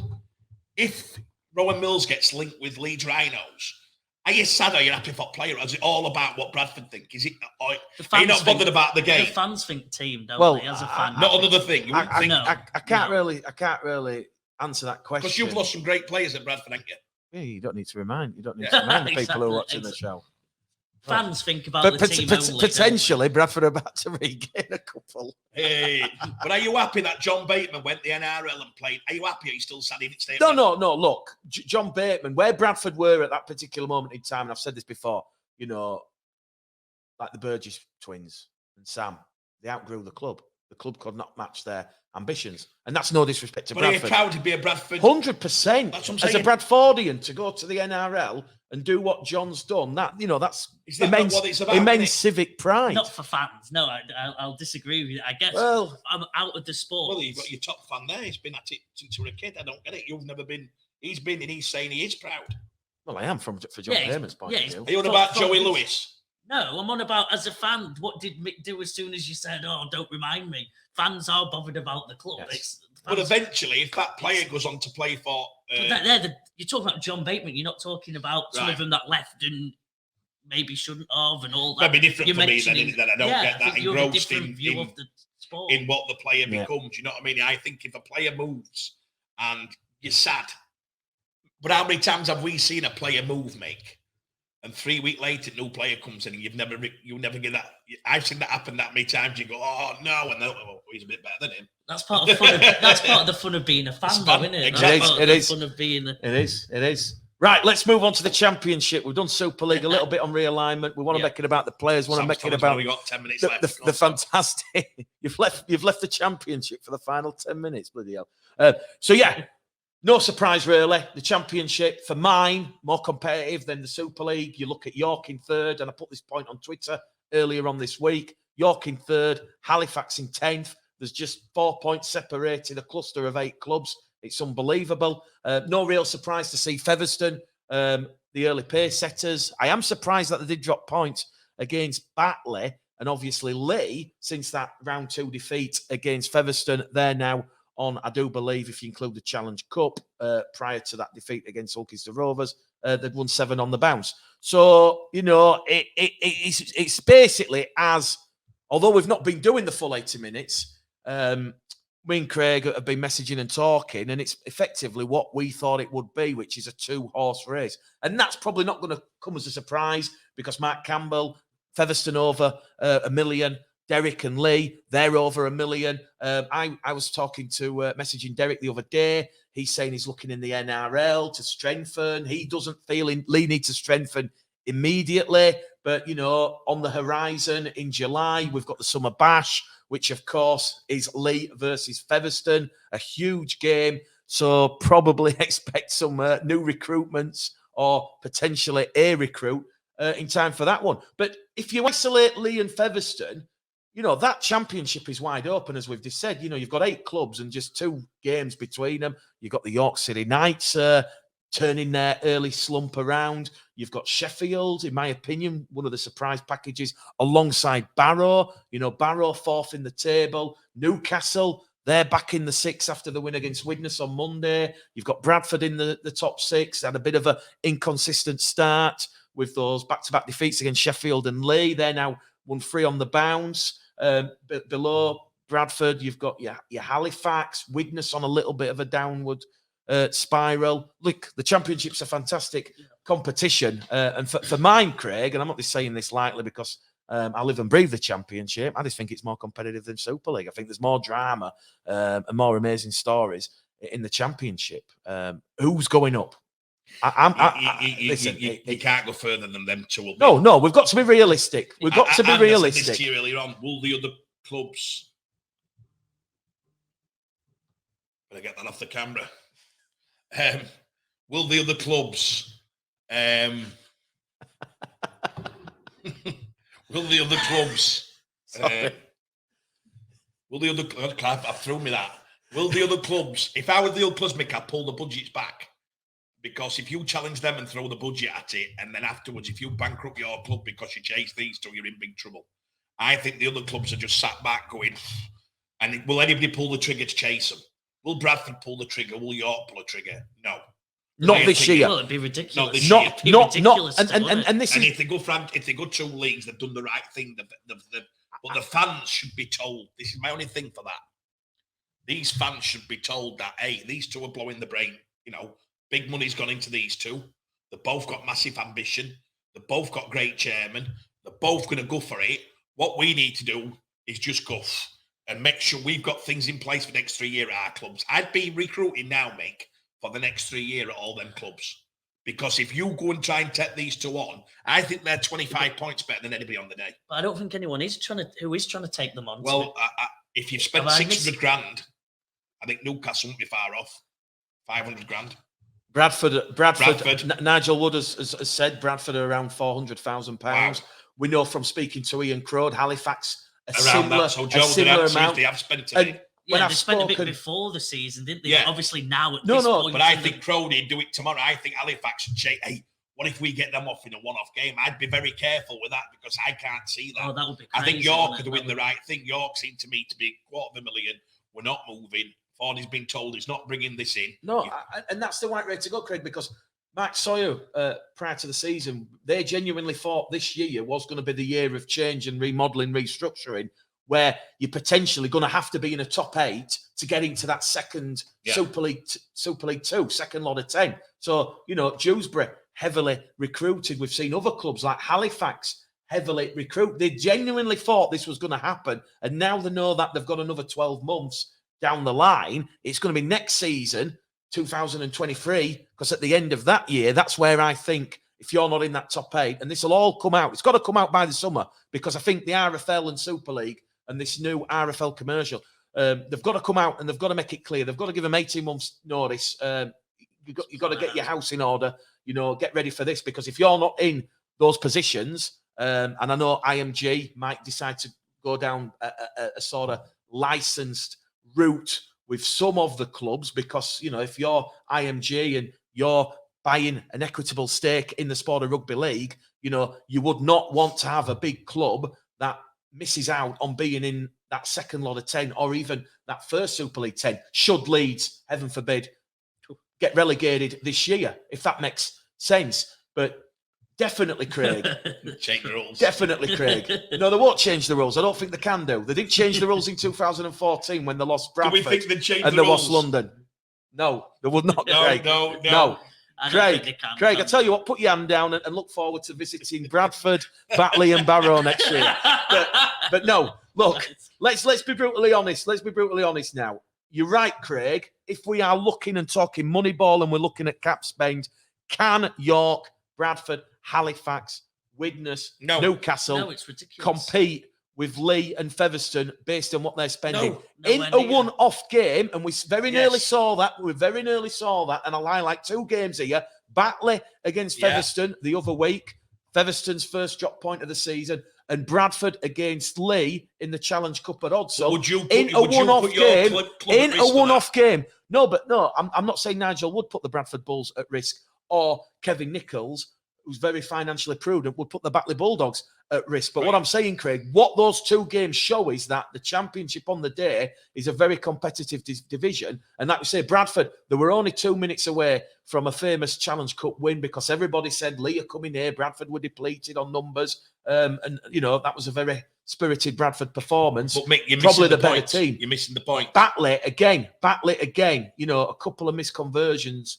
away from what would have been one of the big shots. Are you ready? You've got to win the playoffs, and they finish it first, so you've got to go to their ground and win a game. I agree. I don't think either of them can get beat at home, in my opinion, because what they'll do is they'll have the squad strengthened and ready for that game. 110%. And so they're going to have 1.2 on cap or $1 million on cap ready for that day. And you're playing at their pitch in front of their fans because they've achieved top 2 status. I agree. I agree with Morgan you, Craig. Smith, by the way, what do you think? Fantastic. You know, I'll be brutally honest. I'd love to gauge. I know John Flatman's left York, but James Ford's still there. And we know there was a little bit of an offer from York. I'd love to know what James Ford's thoughts are on Morgan Smith, because I mean, to me, that's a big story for me, because York obviously, I need to be careful what I say here, because obviously we've been in the corporate box with Morgan, and we know a little bit about what went on. But honest to God, I think York are probably looking and reassessing and thinking, oh my God, we might have been a little bit harsh or wrong on James Ford, or should we call him James Wayne Bennett Ford, would not think anything. He just kicks on. He thinks the players he's got are achievable for anything. He likes Morgan. He used to train with Morgan. They're good friends. They talk now. Ford's ego was that big, and I'm saying that in a complimentary way. He wouldn't give. No, he just think about his team now. He wouldn't, honestly, I've never known a lad be able to bounce that off and not give that one more thought. Because I've asked him the question. Do you know what he said? Good luck to Morgan. That's a fantastic. I've got what's he called, the halfbacks? He goes, I've got Jamie Ellis, and Brendan O'Hagan. And he'll say that's where he is. He'll not give that a second look. But another young player who's coming good, give them time, Mick. They're going to come good. You've got somebody at your club I'd like to give for mentioning players. Gilly. Yeah. I think he is outstanding. I put someone on social media after he'd scored the hat-trick against London a couple of weeks ago. And I know Kieran Gill, part-time player. He's not on a lot of money, Craig. When you're talking Moneyball and what he produces, for me, he would probably go in a Lee or a Featherstone 100%. With his current form. And for me, he is certainly one of those overlooked players. You look at his centre play, his support play, his distribution. I know he didn't score at the weekend against London, but certainly. Prior to that, he's got 11 tries. He's got 9 tries this year. And fantastic, absolutely fantastic person. But when you look at those early season games and the points that he's scoring, the chances he's creating, I think I can't remember the tweet what I put out, but it was like, pound for pound, this player is sort of like one of the most undervalued, underrated centres in the Championship. Well, you think about the centre we've got. I'd going back. I shouldn't bring it back now, should I have? Because we're on to something else. But going back to that Championship, Mick, I don't think they can win an on-off game.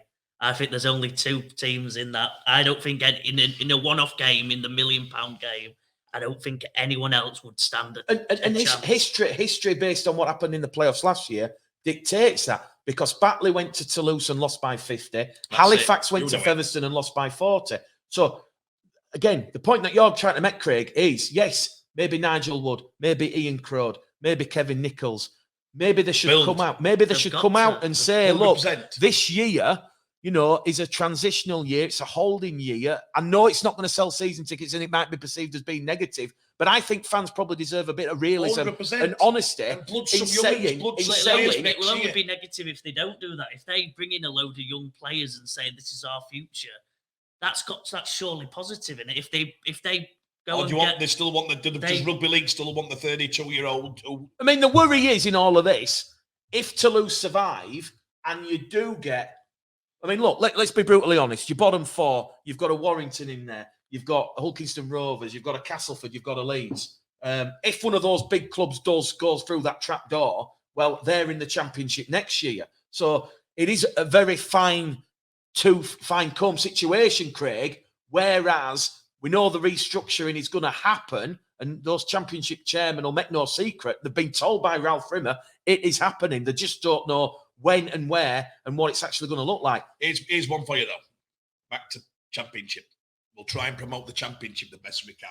We always promote the Championship. The best centres probably in the country at the moment. We've got, is it Joey Ludlow here at Featherstone? Yeah, yes. Nene McDonald. I mean, Nene McDonald.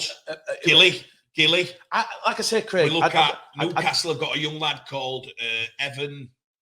Played the other night at 4. I think he's 19-year-old, 6'4". Yeah. Right frame on his thing. I'm looking at Isaac Noakes had a good game. Isaac Noakes. Yeah. That's what I meant. Yeah. So Isaac Noakes, Gilly. We're looking at these clubs. We've got York. James Glover's having a fantastic season. You're looking at Joe, but I'm looking everywhere we go, and I'm thinking, these are Super League players played in Championship, which is amazing. We could go on all day with that and go through clubs, and you see a lot more.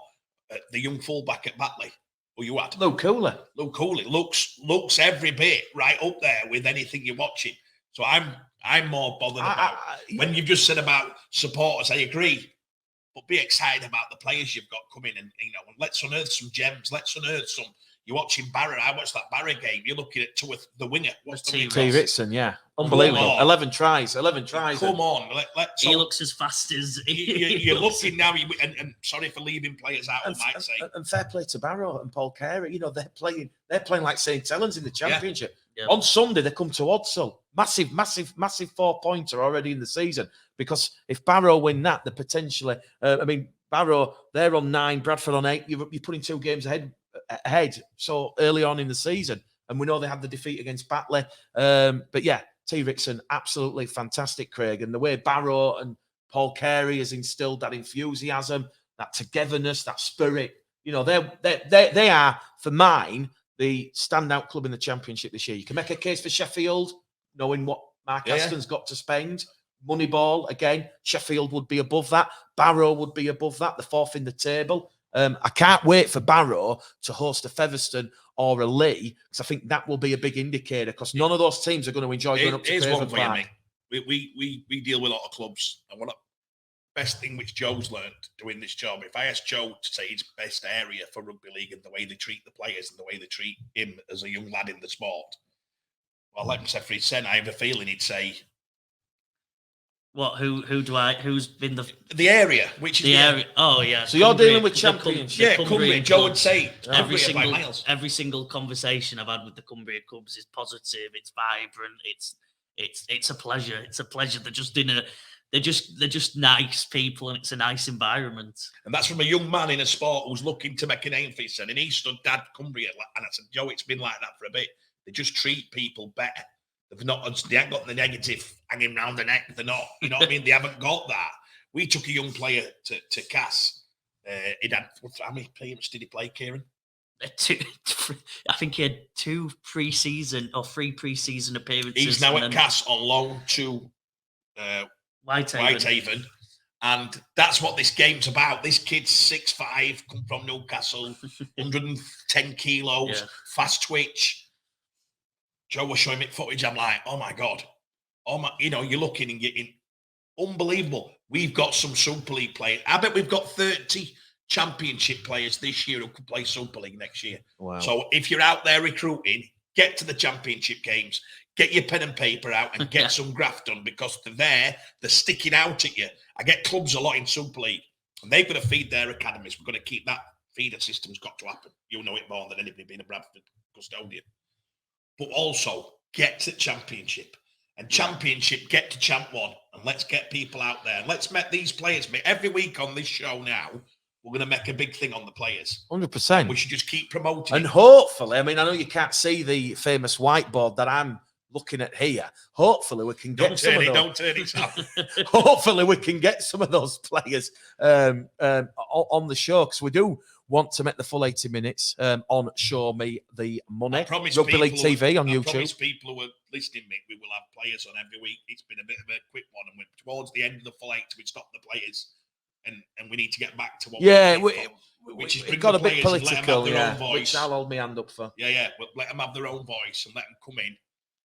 But if you're asking me, you've mentioned Morgan Smith. I want to give Brandon Pickersgill a massive massive kudos, because Brandon, we know he left Bradford for Featherstone.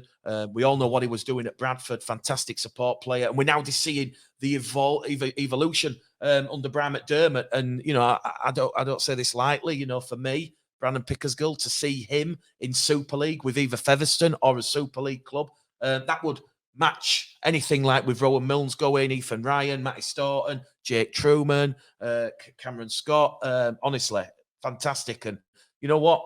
Like I say, Brandon Pickersgill, Matt Kerala, what a fight out that's going to be for that number 1 spot. We know Brandon missed the weekend because I think he's injured, but when Brian McDermott's got both Matt Kerala and Brandon Pickersgill, well, where are you going? Again, goes down to the strength in depth. And I don't want to appear as if I was being disrespectful earlier when I said perhaps some of the Championship chairmen should be honest and say, look, we're not going to throw silly amounts of money on signing players and strengthening, because we just think Lee and Featherstone are going to go up, because obviously that's quite a negative sort of approach to the fans. But if we're being honest on this show, like we tried to do, If you're telling me, is anybody going to topple Lee or Featherstone by spending an extra 50, 60k? It's not going to happen. But they can say that, Mick. That's the thing. I think we've got that old brain. We can say we can build and be positive, but let's build in a positive way, which means pick out some of the better young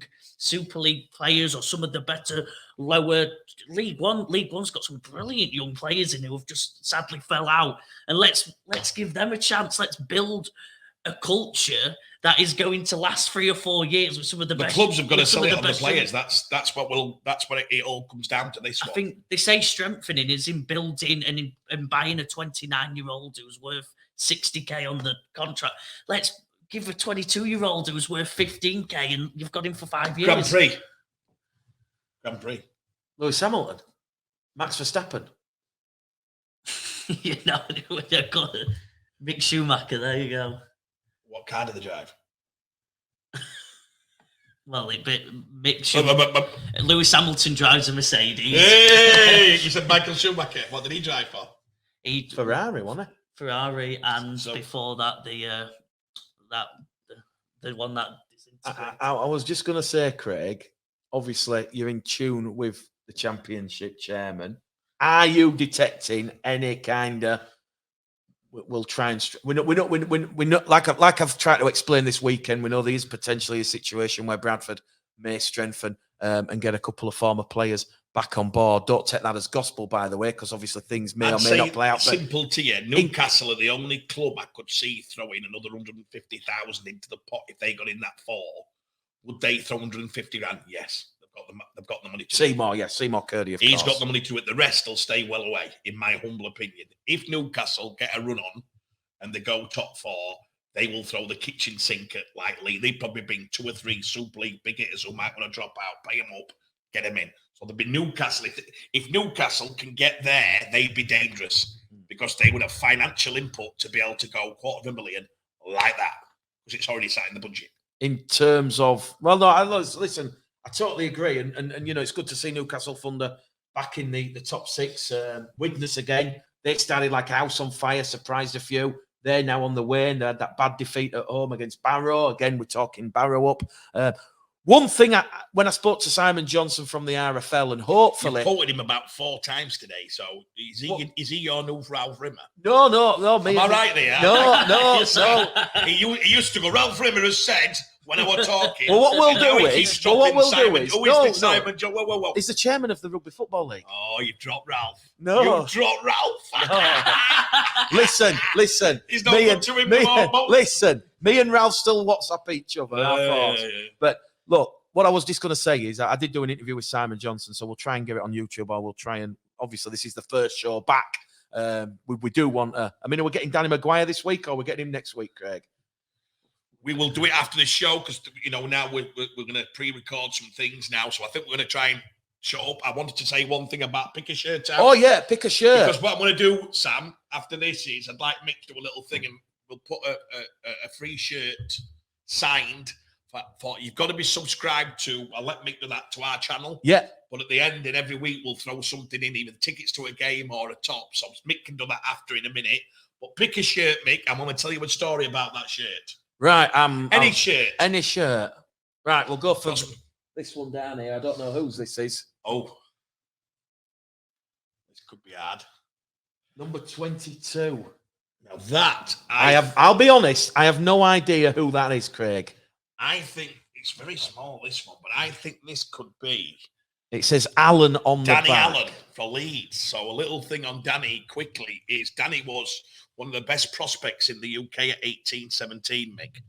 And I use Danny a little bit, and this has been really respectful for Danny. I think he works in a gym now, and he's got a lovely family, and Danny was always going to be a really strong player, back rower, lovely hands. Made his debut, I think, at 17. You'll have to check, against Celtic Crusaders. And he went and drew. He made a 40-yard break, drew the fullback, and missed putting Webby through the shampoo and got caught. And I can remember thinking, he didn't get much of a chance after that. He played so many games. But Danny, and I hope Danny one day could come back on the show and say, I don't know if Danny put enough into it at the time and realised the chance he had. Unfortunately, with Danny, within 3 or 4 months of him signing at Leeds, or maybe 2 years, 2 years, he got loaned out to Featherstone, and then it was a deal to Featherstone. It lasted 4 months with that, and then went to Hunslet, and then I think he played at one of the, not the Midlands club or the Wales, and then he walked away from the game, I believe, now.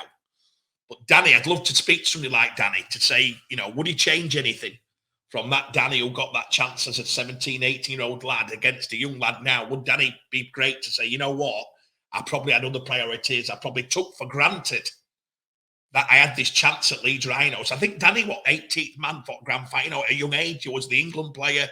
I can remember John Bastian telling me they thought Danny Allen were going to be the next big thing at Leeds.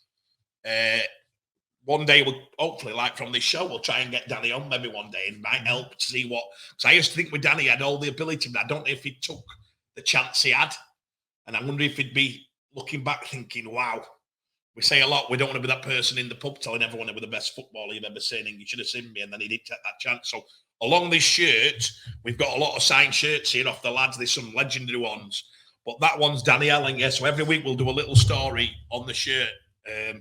Like I said, Mick can finish off without, and just say anybody who subscribes to the Show Me the Money. Well, you say it because you're better than me. Yeah, so head to YouTube. It is Show Me the Money Rugby League TV. So type in Show Me the Money Rugby League TV. Subscribe to it. There's already some clips on there of some of Craig's players, highlights reels. We're going to bring you interviews.